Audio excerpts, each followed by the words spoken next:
Assalamu alaikum, welcome to a new episode of Fukumi Talk Show. So, as always, I'm going to start with some quick self-PR talk about my coffee blog, where I'm talking about otaku culture, Japanese pop culture, anime, manga, and I'm most notably covering live streams of Heaven Burns Red, one of my favorite games recently, and I'm writing about my thoughts on some recent anime, etc. I've been blogging Gundam Shigax. I didn't finish blogging the series yet because sadly I really didn't like the series at all. So while I did finish watching it, I'm not done blogging it yet.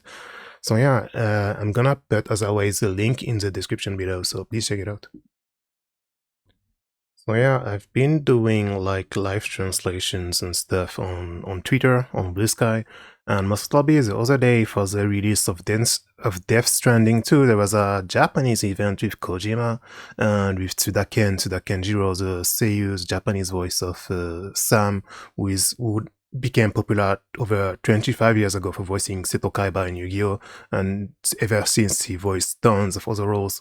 And you also had Oshii Mamoru, who is known as the director of the first Ghost in the Shell movie adaptation, and of several Pat Labor movies, of several of the Urusei Yatsura, I think it was the second movie, etc. A very famous anime director. And you also had Usada Pekora, one of the most popular streamers and YouTubers, who is a VTuber affiliated with Hololive, which are always nicknamed Spice and Wolf Life as a joke. And you also had Hoshino Gen, who is like one of the most popular musicians in Japan these days. So yeah, so Kojima he likes bringing a lot of people who likes him specifically in his games and in his events. So they did a live stream like this for the release of the game in Japan, and I translated pretty much everything interesting they said on the stream. I translated it in a thread.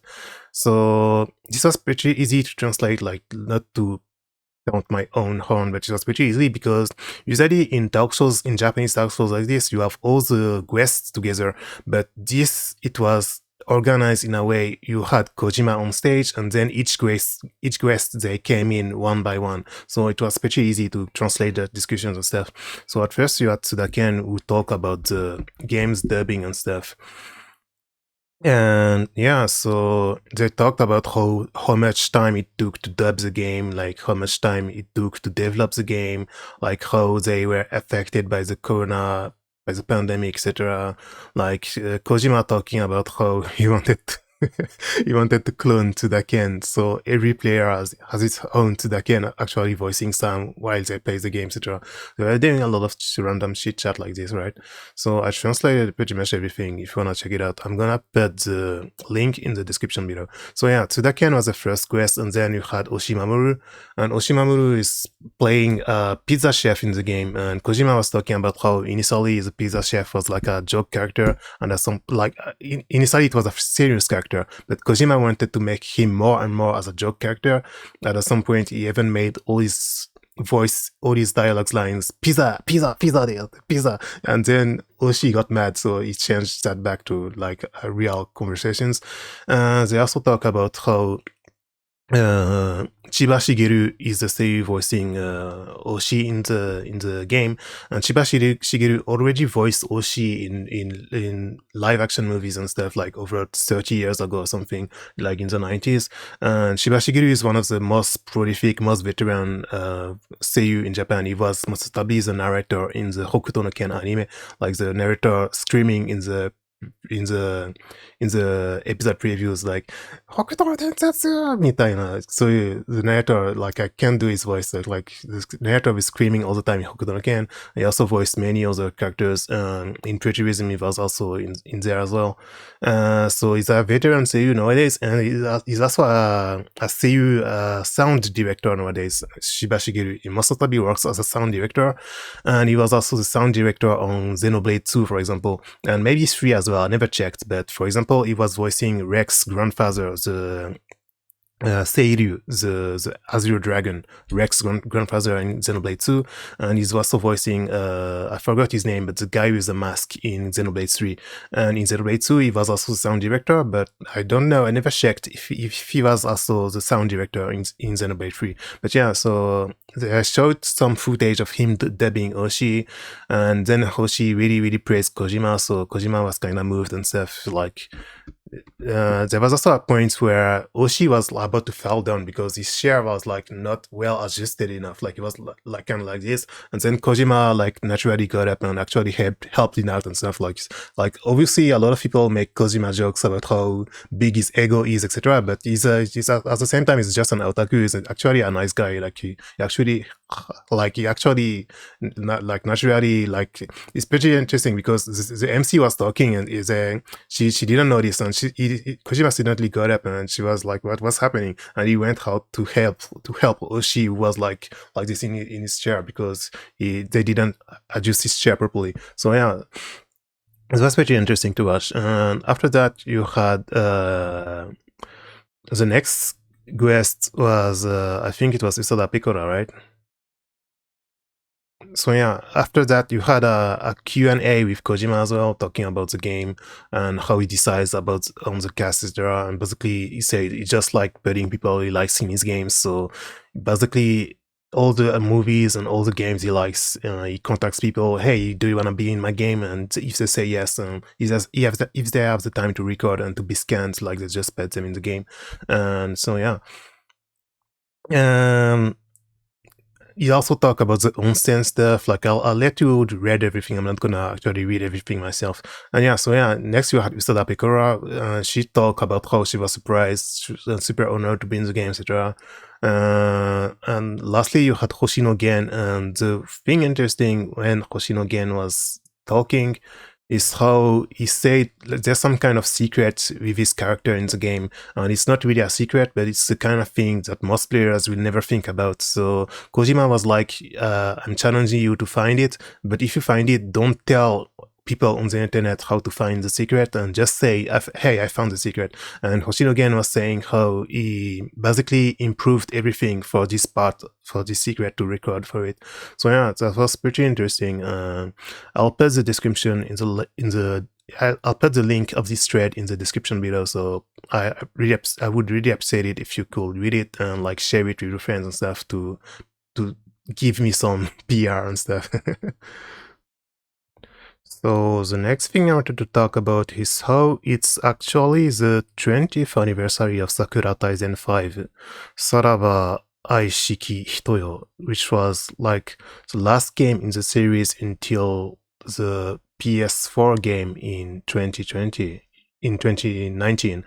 And so yeah, so Sakura Taisen 5 is a pretty special and unique game in a way, because if you don't know, actually, the thing is, the Sakura Taisen series, it was never dead, because a lot of people are like saying that the series died after 5, or like the series died again after Shin Sakura Taisen, and I never liked saying this way, because when you actually really, really know the series, Sakura Taisen, it actually ended with Sakura Taisen 3 in a way, and then 4 was like an epilogue for all the series. Sakura Taisen 4 was like the real end of the series, and as a game series, Sakura Taisen ended with Sakura Taisen 4, which was a very short game, which was made as a swan song for the series, kinda as a swan song for the Dreamcast as well, because at that point Sega knew that the Dreamcast was not going to work and like they were going to exit the hardware business, etc.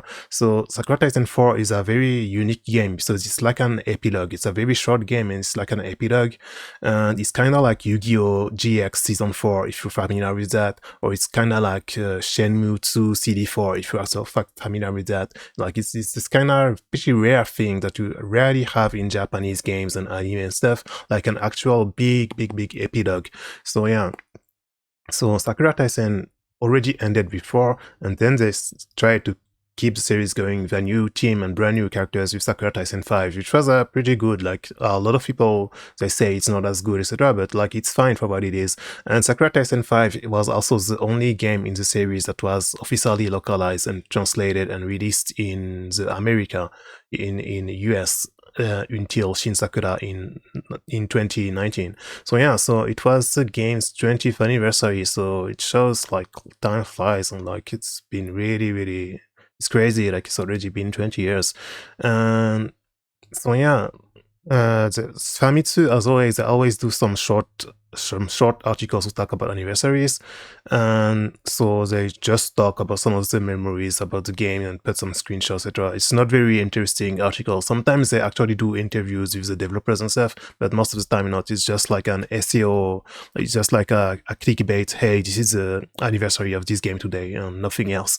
So yeah, but the thing is, there's a very good Twitter and now Blue Sky accounts called Sakura's Facts and Updates, which is like, if you don't speak Japanese and if you can't keep up with the news of the series in Japanese, this is the best way to keep up with the news in English, and they translate everything, even the slightest details and stuff. It's very passionate people. I think it's Samantha Ferreira who is handling the account.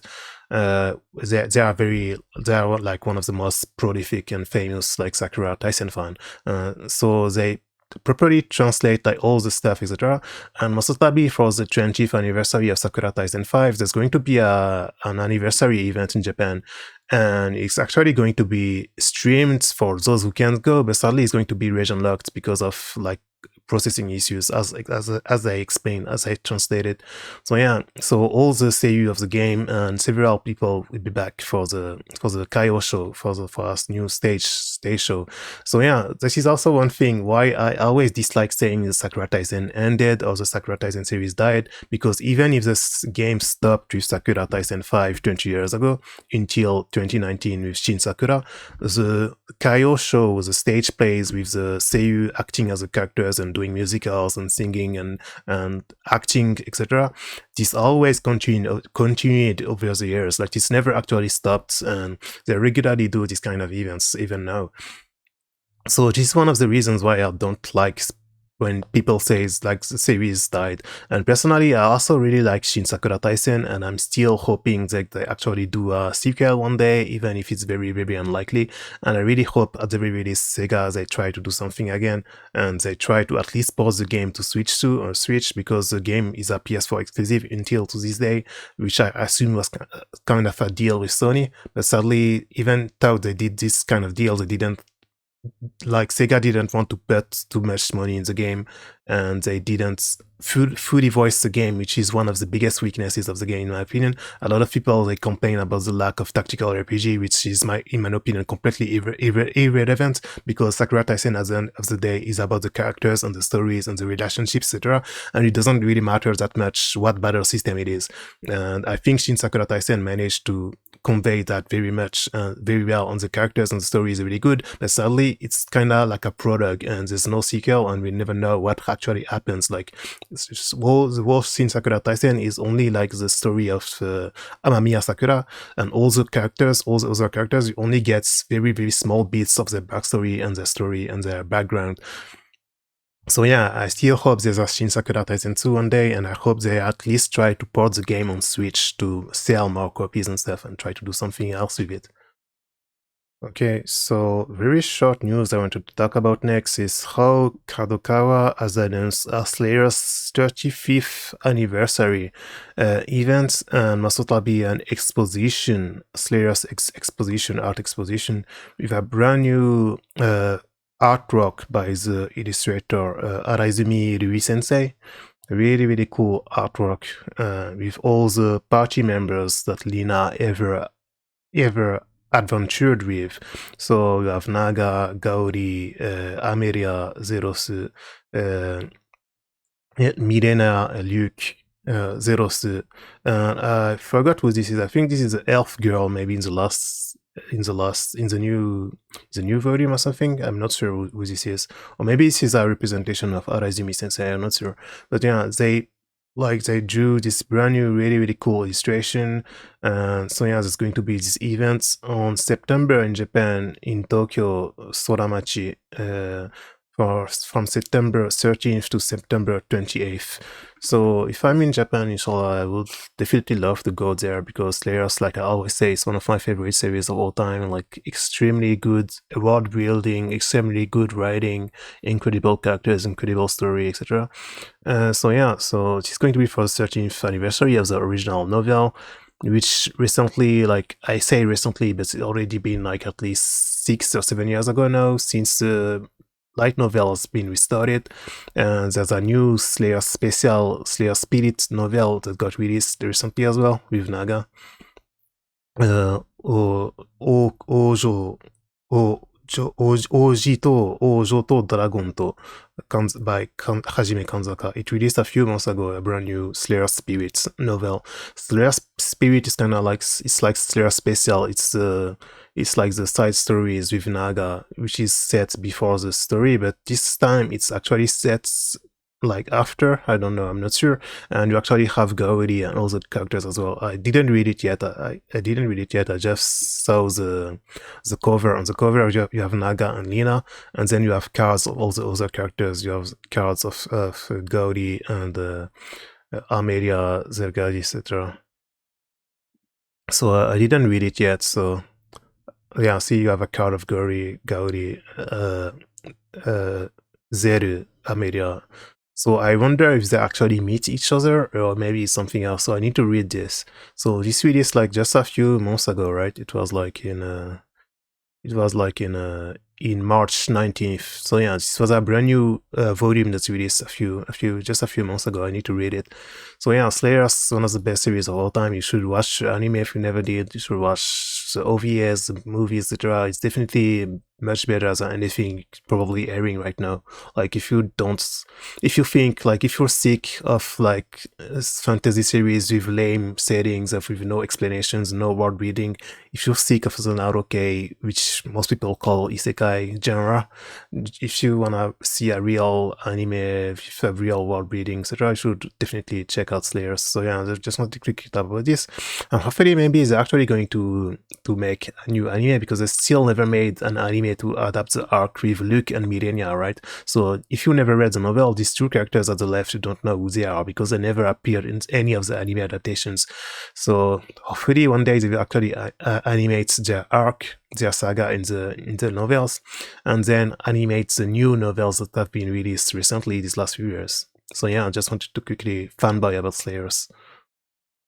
And also, by the way, I think I already talked about this in previous videos, but if you speak Japanese, Kanzaka Hajime actually has a YouTube channel where, together with Araizumi Rui Sensei, they talk about tons of stuff regarding Slayers. They answer fans' questions, they answer specific questions like why did this specific thing happen, like what if this character had this weapon, and like what if they could use this magic, etc. They answer tons of very specific questions from fans, etc. They regularly do these kind of videos together, Kanzaka Hajime sensei and Haraizumi Rui sensei. And this is like a continuation of the blog Kanzaka Hajime had in the past, because for decades now he has a blog where he talks about the series, and nowadays he still writes on the blog, but he also does this show Megadora, this show like on YouTube where they answer questions and they discuss and stuff. So yeah, you should definitely watch it if you're interested and if you can speak Japanese. And one of my goals, like if I had infinite time and money, I would write summaries for all of these videos. Sadly, I'm not rich, so yeah. Okay, so the next thing I wanted to talk about is how there's a game that actually got announced like several years ago, which is finally going to release, this planned to release in September 2025, and it's called Machine Child, and it's by Oyashiro Hito, who is like a very popular character designer and artist. And this game was announced like back in June 2016, and it was crowdfunded in Japan, and it never got released since then. And so yeah, it's like a game just like Uma Musume actually. So that's why it's a good occasion to talk about this video, because it's a racing game just like Uma Musume. It's inspired by Princess Maker, etc. So yeah, this was like a long years in the making, and this was announced like back in June 2016 by Oyari Ashito.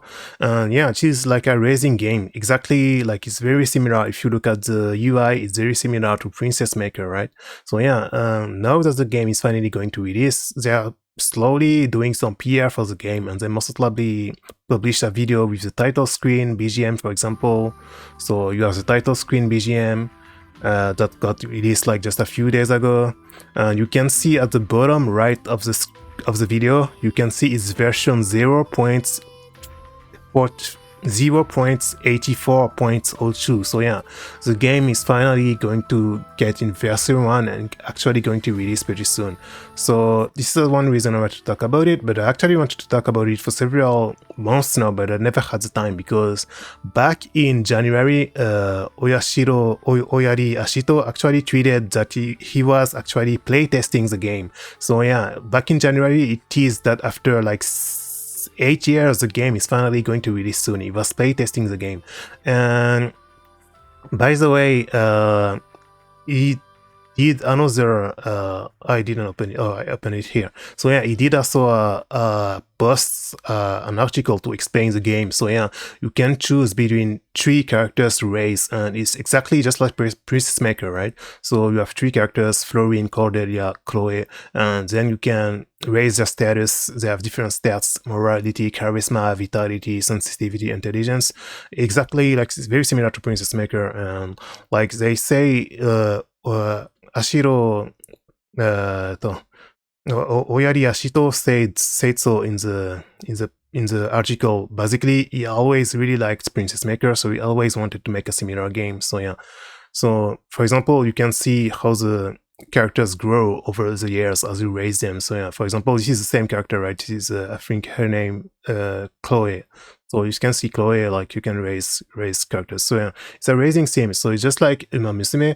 And he also specified this because some people, I guess some people ask him, and Ayari Ashito already worked on some Beboge games before. He specified it's not a Beboge. There's going to be a little bit like of nudity and stuff, some kind of ecchi stuff, just like a lot of Japanese games in general. But it's not actually an explicit game or a rate R18 game. So like it's probably going to release on Steam and everything. Like it's not going to be. So I guess Steam, because of the anime aesthetics, they're going to reject it. Like maybe we'll see. But there's no school uniforms. Steam, especially if there's no school uniforms, it should be fine. So yeah, it's not a Beboge, it's not an R18 game. Like there's no explicit content or anything. So I guess maybe it might even release on consoles at some point. We'll see how it goes. So yeah, for now it's planned for September 2025. So yeah, and you can see another interesting thing on the screenshot here. You can skip the opening of the game, and you can skip the tutorial as well. So just like tons of racing sims, just like Uma Musume, just like Gakuen Idol Master, just like Princess Maker, just like all these games, all these racing simulators, you need to do tons of runs to get the different endings, to get the different outcomes, etc., to see different scenarios. So they make it easy to restart the game. And each run, it didn't specify each run how many hours it will take, but I guess in like 4 or 5 hours, like in Tokimeki Memorial, in Princess Maker, etc., in a few hours, when you know the game after you first run, it takes like maybe 20 hours or something, because you don't know anything, you're discovering everything, you're watching every single event, etc. And then when you get familiar with the game, it takes less and less time to play the game, etc. And so yeah, it's just like Tokimeki Memorial as well. So that's one very important racing simulator I didn't cite. So yeah, you can see like stamina, event, work, relaxation, money, like tarots. You can predict your future, like there's a calendar, etc. It's very, sadly, it's just kind of personally, it's a genre I really like, but it's a very unknown genre in the West, and like outside in the US especially. Even though some of the Princess Makers games did get released in English, but like they weren't very popular.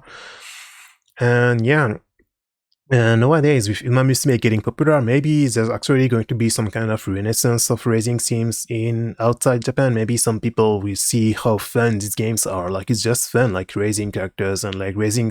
It's like numbers go up, but you also have cute girls if you're an otaku. Like if you like cute girls, cute anime girls. You also have like all the raising simulators, the simulation. It's like playing an Excel sheet but with cute girls. Basically, it's like playing an Excel sheet but with cute girls, and you need to manage the tasks, manage the schedule, etc. It's like in the West, some of these games they are popular. Actually, you have mainstream games like this, like Football Manager, etc. It's the same thing. Like technically, it's pretty much the same thing. But in Football Manager, you don't have anime aesthetics, so like obviously it's much more mainstream. But it's at its core, it's kind of like the same thing. So this is actually one of the games I'm looking forward to the most in 2025 because I really like racing simulators. So yeah, I'm really looking forward to this. And yeah, and another, this is a game I already talked about in several videos, but you also have Ice on the Edge, which is like another racing simulator. It was supposed to release in 2025, but it got delayed, and it's going to release in 2026 now. And the artist of the game is the same artist as who did Masamune-kun no Revenge. I think it was, what was the name again? Let me check.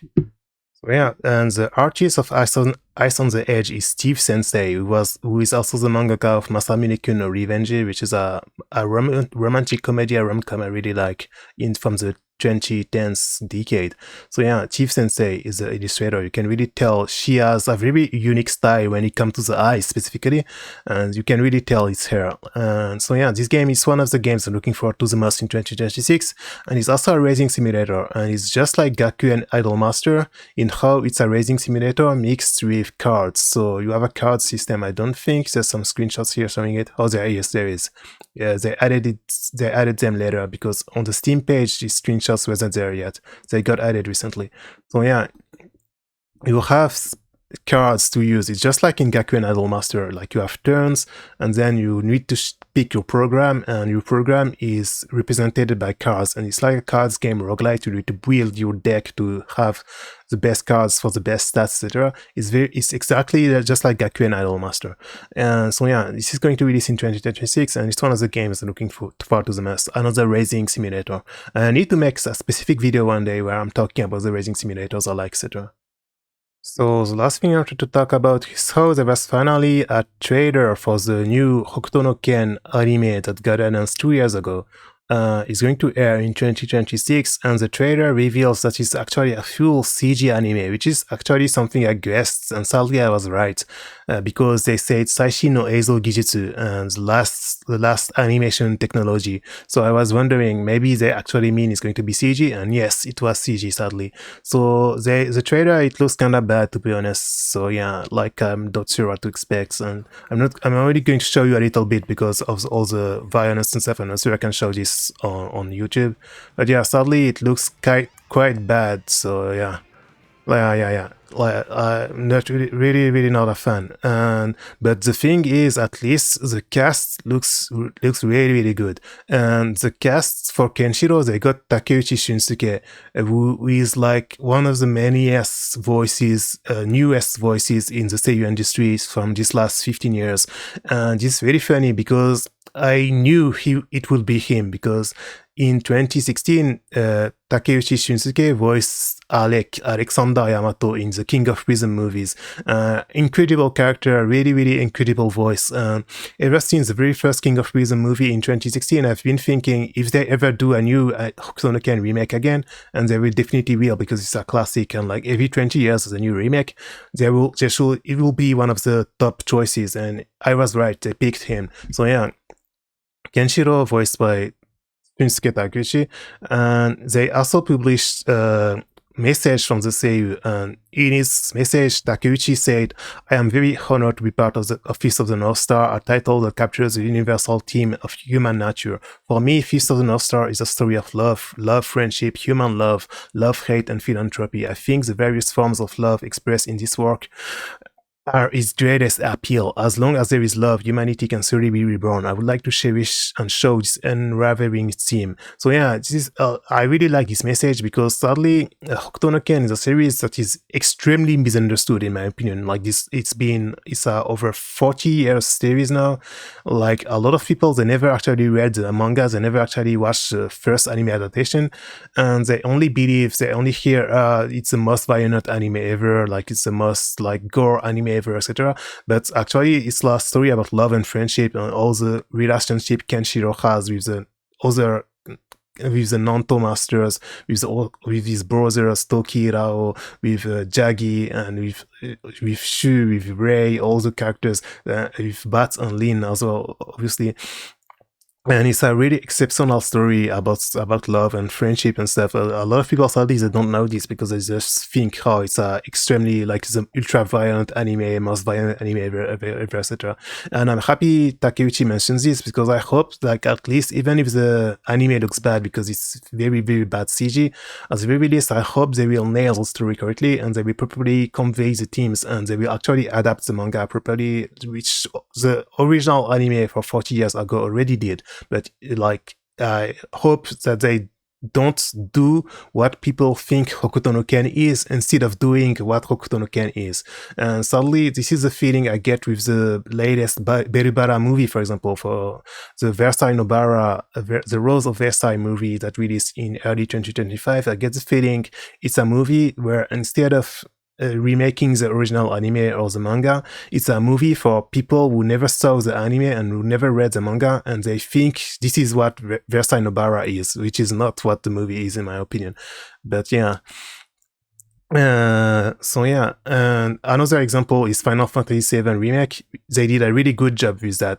They made Cloud actually lame, etc. Because they actually remade the game. They didn't make what people think Cloud is, what people think Aeris is, what people think Tifa is. They actually made the real characters. They didn't get influenced by the the cultural osmosis of these decades because it's classics. So I really hope this will not be like this either. And then you have Yamashita Daiki, who is voicing Bat, and Yamashita Daiki said, "I am still on fire to have the opportunity to play the role of Bat in Fist of the North Star. Bat is a charming character who acts like Kenshiro's younger brother, but also is an equal partner sometimes. He has got his cheerfulness and humor to lighten the mood, while at the same time being tough enough to survive in the harsh world. I would like to show his light-hearted tone, quick wits, deep trust in his friends, and the way he grows as a person in a respectful way. I think the bond between Rin and Kenshiro is especially core to Bat's heart, so I am very much looking forward to carefully building that from the beginning of the series. I hope to live through and grow in this world with my friends and with Bat." So yeah, Yamashita Daiki is the voice of Midoriya of Deku in Boku no Hero Academia, my MHA. He's the voice of the protagonist of Yowamushi Pedaru. If Sakamichi Onoda in Yowamushi Pedaru, he voiced many characters I don't really know, to be honest. I'm not very familiar with his work, and I actually never watched or read Yowamushi Pedaru, and I never got into My Hero Academia either, so I'm really not familiar with his work. But he's extremely popular, right? So they got very high top-notch seiyuu, like star-crossed seiyuu cast. So I'm really looking forward to who with voice like Rei, Shu, Rao, etc. I'm guessing like Nakamura Yuichi, Sugita Tomokazu will be there.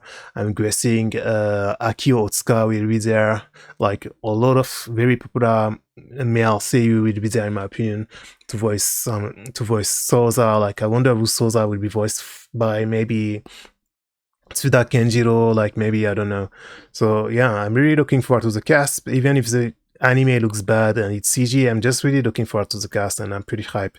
And then you have Lin, who is voiced by Mao, and Mao said, "I'm Mao and I will be playing the role of Rin. I'm very honored to participate in a work that is loved by so many people around the world. I will do my best to express Rin's charm, elegance, and her inner strengths, as well as the destiny that I felt through the story. Please look forward to seeing how Fist of the North Star, which once became a huge social phenomenon, will be depicted as another anime title in this era."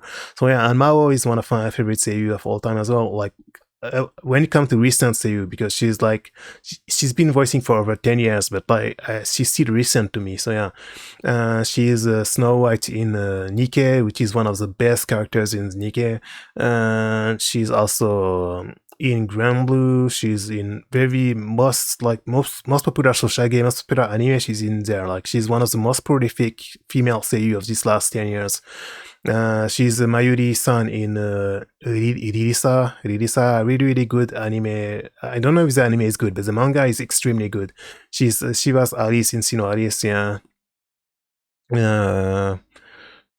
She did tons of roles. Shion in Slime. Yeah, she's Fumika in Idol Master as well. Karakai Jozu no Takagi-san, yeah, yeah, and she was in Kunoichi Tsubaki as well, yeah. She was, oh yeah, well, yeah, she's she's Peko in Pericone, Princess Connect. So yeah, she's in every popular gacha game, Grand Blue, Pericone, Princess Connect, Nikke, Genshin, she has a role in them. She's extremely popular, extremely proficient seiyuu, prolific seiyuu, Mao.